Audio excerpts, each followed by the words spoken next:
Hello friends, welcome to EduACS your education mentor. So friend, आज के session में हम बात करेंगे काफ़ी फेमस डीम्ड यूनिवर्सिटी के बारे में जिसका नाम है भारतीय विद्यापीठ। भारतीय विद्यापीठ के दो कैंपस है, एक पूना में है, एक सांगली में है। दोनों का इस्टेब्लिशमेंट 1989 में हुआ था।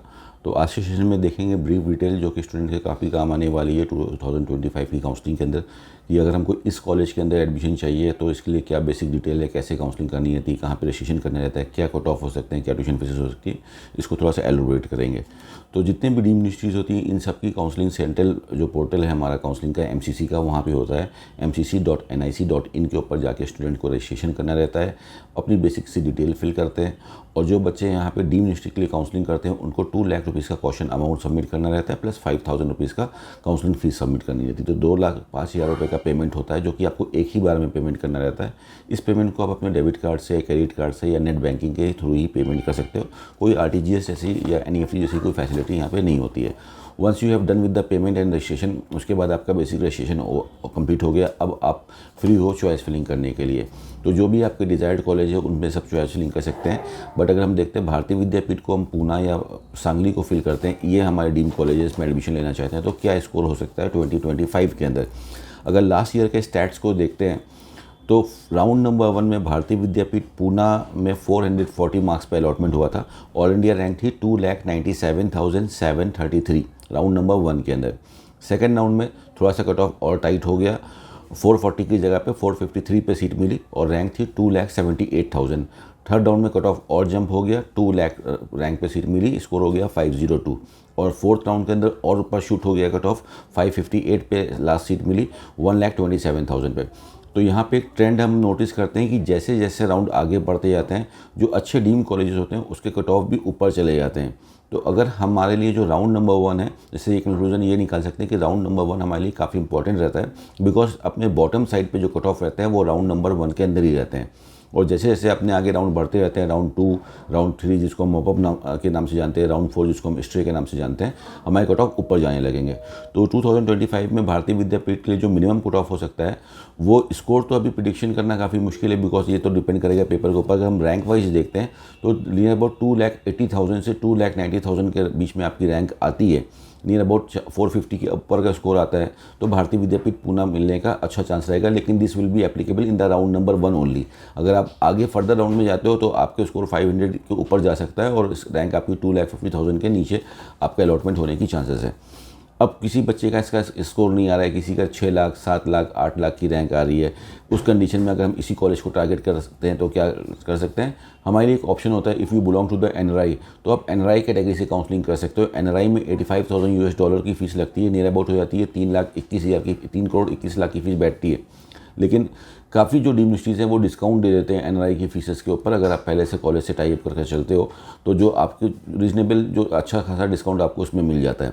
तो अगर हम एनआरआई कैटेगरी से कोई स्टूडेंट इसमें काउंसलिंग करता है भारतीय पूना के अंदर 2025 के अंदर, तो राउंड नंबर 1 में ये सीट हमको मिल सकती है नियर अबाउट 9 लाख रैंक के ऊपर।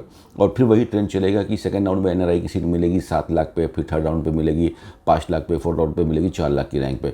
बिकॉज जैसे जैसे राउंड बढ़ेंगे, चाहे मैनेजमेंट सीट हो 85%, चाहे 15% एनआरआई की सीट हो, कट ऑफ हमारे शूट होते रहेंगे, ऊपर की तरफ चले जाएंगे, कट ऑफ कंजेशन होगा। इसलिए राउंड नंबर 1 की इंपॉर्टेंस सभी को बहुत अच्छी से समझना है। इसलिए चॉइस फिलिंग बहुत इंपॉर्टेंट रोल होता है। हमारी जो इच्छाएं हैं, जो हम चाहते हैं, जो मेरी विल है कि हमको ये कॉलेज में एडमिशन मिल जाए, उसको तो चॉइस फिलिंग में कंसिडर करना रहता है। बट हमको काउंसलिंग के पैरामीटर्स को भी देखना रहता है और ये भी देखना रहता है कि हम कहाँ तक चॉइस फिलिंग करें जिससे कि हमारा ये राउंड वेस्ट ना जाए, मुझे सीट डेफिनेटली मिल जाए। हमको अपनी चॉइसेस के कॉलेज को ऐड करने के बाद इसलिए डेप्थ में और भी चॉइस फिलिंग लगानी रहती है कि हमारे वहाँ पे सीट मिल जाए। हो सकता है राउंड नंबर 2 पे ये भी सीट ना मिले जो हमको राउंड नंबर 1 में मिल सकती है। ये सब एनालिसिस बहुत इंपॉर्टेंट होता है। पूना वाले कैंपस को ज़्यादा लोग विजिट लेना चाहते हैं बिकॉज पूना की कनेक्टिविटी अच्छी है, इसलिए पूना को ज़्यादा लेना चाहते हैं। लेकिन अगर सांगली को भी देखते हैं तो इक्वली स्ट्रॉन्ग कॉलेज है सांगली भी, इसमें भी कोई कमी नहीं है। वो भी 1989 में स्टैब्लिश है, सेम इंफ्रा है, काफ़ी अच्छा ओपीडी है उसका। तो Sangli is also a good campus. Sangli में अगर 85% मैनेजमेंट सीट यानी कि नॉर्मल प्राइवेट सीट से कोई बच्चा डीम में काउंसलिंग करता है 2025 के अंदर, तो भारतीय सांगली में क्या कट ऑफ जा सकते हैं। फर्स्ट राउंड में तो आपको ये 5 लाख रैंक तक आराम से मिल सकता है, यानी कि नियर अबाउट आपका स्कोर 350 या 360 के आसपास आता है तो भी आपको भारतीय सांगली फर्स्ट राउंड में मिल सकता है। लेकिन सेकंड राउंड में वही 5 लाख की जगह पे ये 4.5 लाख होगा, फिर 3.5 लाख होगा, फिर आगे 4 लाख या 3.5 लाख तक ये फिनिश हो जाएगा। तो राउंड अगर मिनिमम हम देखते हैं तो 5 लाख रैंक तक हमको ये कॉलेज भारतीय सांगली मिल सकता है। वहीं पे अगर हम एनआरआई कैटेगरी से इस कॉलेज को टारगेट करते हैं तो 10 लाख 11 लाख रैंक तक भी हमको राउंड नंबर 1 में ये कॉलेज मिल सकता है भारतीय विद्यापीठ सांगली। और जैसे जैसे राउंड बढ़ेंगे 11 लाख से फिर वो 10 लाख, फिर 7 लाख, 6 लाख पे ये जाके क्लोज हो जाएगा। मोस्टली 4th राउंड के अंदर सीट भी नहीं आती है इस कॉलेज के अंदर, सीटें पहले इसकी ऑक्यूपाइड हो जाती हैं।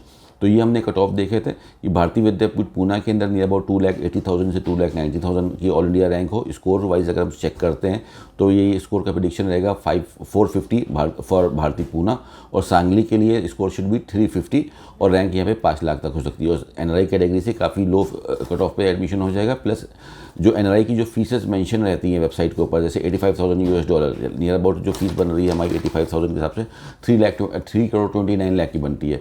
तो इसमें भी काफ़ी अच्छा डिस्काउंट हो जाता है, अंडर 2 करोड़ के अंदर ही हमारी एडमिशन हो जाता है। तो ये तो हो गई हमारी एनआरआई की इन्फॉर्मेशन और कट ऑफ की इन्फॉर्मेशन। अब हम आ जाते हैं फीसेस के ऊपर। 5% का एनुअल इंक्रीमेंट है दोनों कैंपस के अंदर कंपाउंड रेट के ऊपर। तो पूना की अगर सिर्फ फीस को देखते हैं तो 1 करोड़ 30 लाख की फीस बैठती है, और हॉस्टल को ऐड करते हैं तो नियर अबाउट 1.55 का पैकेज बैठता है, 1 करोड़ 55 लाख का इसका पैकेज बैठता है फॉर द भारतीय विद्यापीठ पूना। और अगर हम सांगली को देखते हैं तो 1 करोड़ 22 लाख रुपीज़ की फीस बैठती है, और हॉस्टल को ऐड करते हैं 5 लाख का हॉस्टल मेस को, तो हमारा जो पैकेज बैठ जाता है 1 करोड़ 47 लाख का हमारा इसमें टोटल पैकेज बैठ जाता है। तो ये हमारे फीसेज हो गई। फीसेज अगर कोई चेंज होती है 2025 में तो उसके बारे में आपको एडुकेशन चैनल पे बिल्कुल इन्फॉर्मेशन मिल जाएगी। और हमने कट ऑफ देख लिया। तो जिन भी बच्चों को इस कॉलेज में काउंसलिंग करनी है क्या करना है, जैसे ही हमारे रिजल्ट हो जाएंगे, स्कोर कार्ड आ जाएगा, एमसीसी के एप्लीकेशन आ जाएंगे, एमसीसी के पोर्टल पे जाके विजिट करना है mcc.nic.in के ऊपर, वहाँ पे रजिस्ट्रेशन करना है, अपनी काउंसलिंग की फ़ीस पेमेंट करना है 2,05,000, जिसमें 2 लाख रुपीज़ आपके बाद में वापस आ जाता है। चॉइस फिलिंग में आपको कॉलेज को फिल करना है, उसके बाद रिजल्ट आ जाता है, अपना अलॉटमेंट लेटर को डाउनलोड कर लेना है। उसके बाद कॉलेज के अकाउंट नंबर पे आप आरटीजीएस कर सकते हो, या कॉलेज के नाम पे अपना डिमांड ड्राफ्ट बनाने के बाद फिजिकली आपको स्टूडेंट के साथ कॉलेज में जाके रिपोर्ट करना रहता है, एंड दैट्स ऑल। उसके बाद आपकी ये सीट कंफर्म हो जाती है। और उसके बाद भी अगर आपको लगता है कि मैं भारतीय विद्यापीठ से ऊपर का कॉलेज डिजर्व करता हूँ तो इस कॉलेज को रिटेन करके सेकेंड राउंड के अंदर दोबारा से आप अपग्रेड के लिए चॉइस फिलिंग को लगा सकते हो फ्रेंड्स। तो इस तरह से हम इसकी काउंसलिंग भारतीय विद्यापीठ की कर सकते हैं 25 के अंदर। एनआरआई की जो फीसेस हैं, अगर काफ़ी लोग एनआरआई के अंदर काउंसलिंग करते हैं and somebody is targeting this college only, या बहुत सारे कॉलेजेस एनआरआई को ही अंदर टारगेट कर रहे हैं, तो जो फीसेस रहती है एनआरआई की डीम्ड यूनिवर्सिटी में काफ़ी हाईफाई रहती है। उसमें मैक्सिमम कॉलेज इंडिया के अंदर ऐसे हैं जो पहले से आप फिक्स करके चलते हो, तो वहाँ पर आपकी जो एनआरआई की टोटल फीस है उसमें एक अच्छा खासा डिस्काउंट आपको मिल सकता है। इसका भी बेनिफिट आप लोग ज़रूर उठाइए फ्रेंड। तो इस तरह से जितनी भी फेमस डीम्ड यूनिवर्सिटीज़ हैं इंडिया के, जितने फेमस कॉलेजेस हैं, 1 to 1 हम हर साल की तरह इस बार भी अपने चैनल पे को सब अच्छे से बताएंगे, और सारे स्टेट का 1 to 1 वीडियोस बनाएंगे। All India quota, deemed university, जितने भी ओपन स्टेट्स हैं, जितनी भी बेसिक इन्फॉर्मेशन सिंपल लैंग्वेज में समझा सकते हैं, कि सारी इन्फॉर्मेशन आपको इस चैनल पे मिलेगी। देखिए इस सारी इन्फॉर्मेशन के बेसिस पे एक हेल्दी, स्मूथ और स्मार्ट काउंसलिंग करके जो भी आपका स्कोर या रैंक आती है उस पर बेस्ट अपनी सीट को अलॉटमेंट कर सकते हो। और अगर आप खुद से प्रिपरेशन करना चाहते हो, अपनी काउंसलिंग के बारे में और चीज़ जानकारी चाहते हो, तो हमारी वेबसाइट पर आप eduassess.com पर जाके विजिट करें।